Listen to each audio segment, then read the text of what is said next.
Hi, everybody. It's Tim Constantine for America with our good friend Dave Bozell. Hi, Dave. How Hey, are you? Tim. How are you, man? Well, we got a little election going on. A little A less than little. 100 days left now. I don't know if you've noticed. Just a tiny election. Just it only happens once every 4 years, just like the Olympics. You know, I made an analogy for somebody. In 1996, Bob Dole, who we all loved, was the candidate for the Republican Party. Right. And we did all love him. I was chairman of his effort down in Florida. But Yeah. the problem was no one believed Bob Dole. We hoped he could, but nobody really believed Bob Dole was going to beat Bill Clinton. Yeah. And there was a certain malaise, to steal a word from Jimmy Carter. When Joe Biden was the candidate, that same malaise was hanging over the Democrats. They all hated Trump, but they didn't really feel like they had a strong effort going into the fall. That's all changed now. Yeah. Joe Biden has stepped down, and it appears, not official yet, but it appears Kamala Harris is going to be the nominee for the Democratic Party. How does that change the dynamic? Well, let's go back to Seymour Hersh's piece just for a second.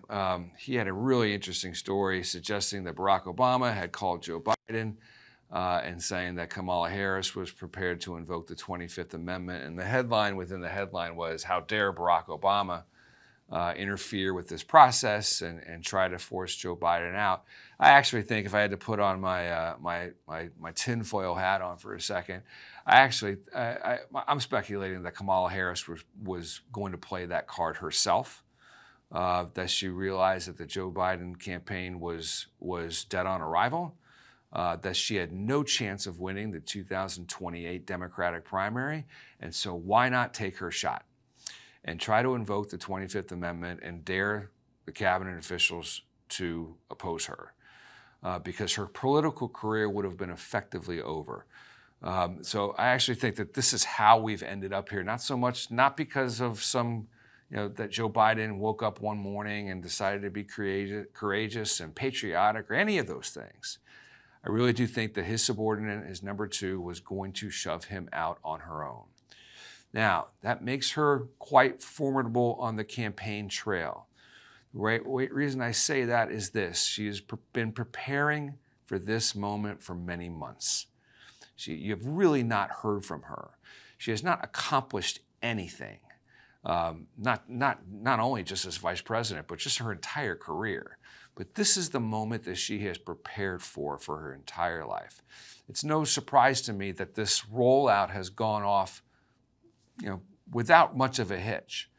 But I really do think, Tim, I think folks are forgetting the fundamentals of these presidential races. Most of the time, presidential races come down to the economy. And quite frankly, this economy kind of stinks. I just saw CNN, to their credit, had their own poll, Tim. They said 86% of all renters in the United States feel that they can never afford to buy a home in this country. That is such an indictment on the system. I can hear the fact checkers saying, but, we're not in a recession technically, but, the stock market is doing okay, but, employment is still relatively low. But this country has gone from working to live to living to work. And that I call it not, the gas and place. eggs test. I went out on election day in 2020 and looked at my local gas station, and it was $1.89.9. And we are, depending on where you are in the country, roughly double that now. And every single American feels that. When you go and buy eggs, they are more than double what they were, and they're just a staple grocery item. You could pick milk, you could pick any number of things. But I say it's the gas and eggs test. Is you can say, oh, the market's doing great. Oh, we're not in a recession. But when I go to the grocery store or the gas station, I feel it.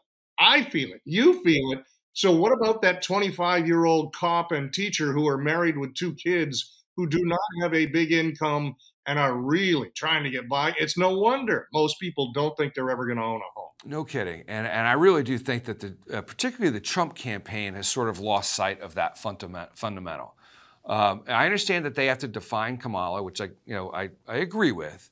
But if there was ever a moment in this country where you would want a businessman to take the reins of the economic future of the country and also had a record of doing exactly that and doing well. Why hasn't the Trump campaign been a little bit more forceful in doubling down on that record and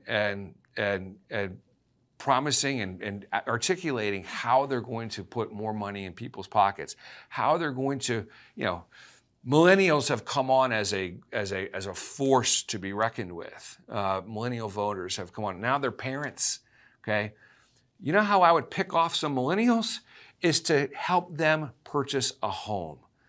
And I think you and I would both agree, when we were renting, when we didn't have two nickels to rub together, the one thing that we wanted to do was go buy our own place, right? Yeah. And 86% of the country who rents currently doesn't feel that they can do that now, and 54% of them feel that they will never be able to buy a home. We've got to be able to change that a little bit, because during the Republican convention, the Republicans were high on life. They were all gathered around with thousands of people that think exactly like they do. One of the Trump court cases, the Florida case, gets kicked out. They're excited. He has survived an assassination attempt. They're excited. They're all together, and he does deliver a good speech on that Thursday night. And everyone I spoke to at the convention, everyone, we're going to mop up in the fall. I don't want to be too overconfident, but we're going to, because Joe Biden was still the candidate. And I thought, they're in a good position. 110 days out, they're in a good position. But don't get too cocky, because there's 110 days. I think the same thing now. I'm looking at Kamala Harris, and when you say, why aren't the Republicans doing things, there's 90 some odd days left to get that message out. You've got to give Harris a little bit of space here to have her bump, because she's made the announcement. That's excited the Democrats, who are now on the euphoric high that the Republicans were on 2 weeks ago. Oh my God, we've got a young, vibrant female candidate we can't possibly lose. They're ignoring her track record, but they're excited. The media, the American media, which by and large hates Donald Trump, now has something to be excited about, and they are cheerleading for Kamala Harris. So there's a bump in all those polls, but that's not going to last for 90 days. That's not going to go all the way through. So I try not to get too excited or too down on either side of this thing. And I think we'll see that for the Democrat convention, there'll be all kinds of good coverage of Harris and whomever she chooses as a VP. But then it'll taper off, and we'll have reality for 60 days in September and October. I think the key for the Trump administration is to knock Kamala off her message. Her message is going to be abortion rights, LGBTQ rights, all those social democratic causes, climate rights, all those types of things. I think the key is to knock her off message. I think one of the ways you do that is to hit her on the economy. Tim, she's never created a single job in her life. In her entire professional career, it's been all about government advancement. She has never created a single job in her life. And I would really hit her hard on that point, and hang the Democrat and Joe Biden's economic record around her, because she was definitely a part of it, and definitely tries to praise it, but there's nothing to praise. And I think that's something that she can't really articulate anyway. It wasn't all that long ago that the media played, I won't say a perfectly fair role, but a more balanced role in presidential elections. They would give you information about each candidate, and you would choose. They might favor, and the big publications would write an editorial favoring one, but each individual story wasn't a cheerleading piece. Nowadays, it is. We live in a different world where the New York Times, the Washington Post, they are clearly advocating for a particular candidate. How much of a role will the media cheerleading play in the outcome, in the ultimate outcome? Not what you want, but what will actually happen in November.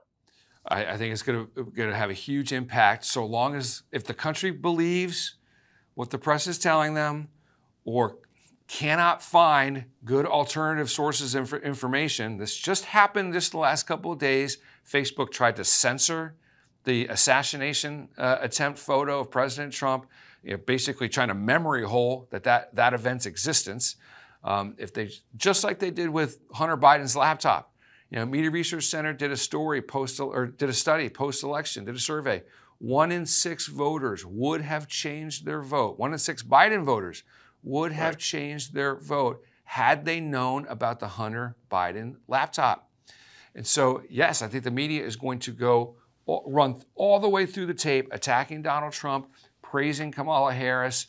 And so Trump, I think, this is why, one of the reasons why I'm glad he won the primary, because there's probably no other Republican who on his feet could thread that needle and attack the media as necessary.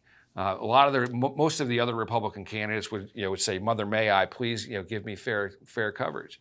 I mean, you mentioned, it wasn't so long ago when they were fair and balanced during presidentials.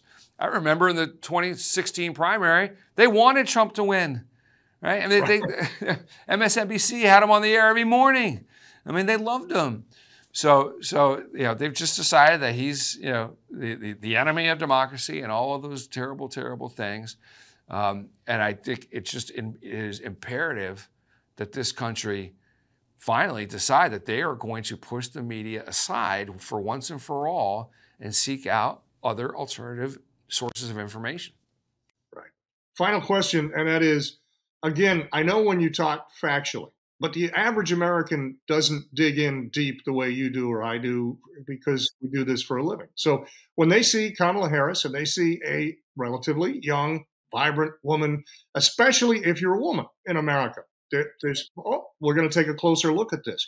She just did a couple of appearances this week where she filled arenas, small arenas. There were thousands of people there excited to see Kamala Harris. Joe Biden literally never did that. Not this year, not in 2020.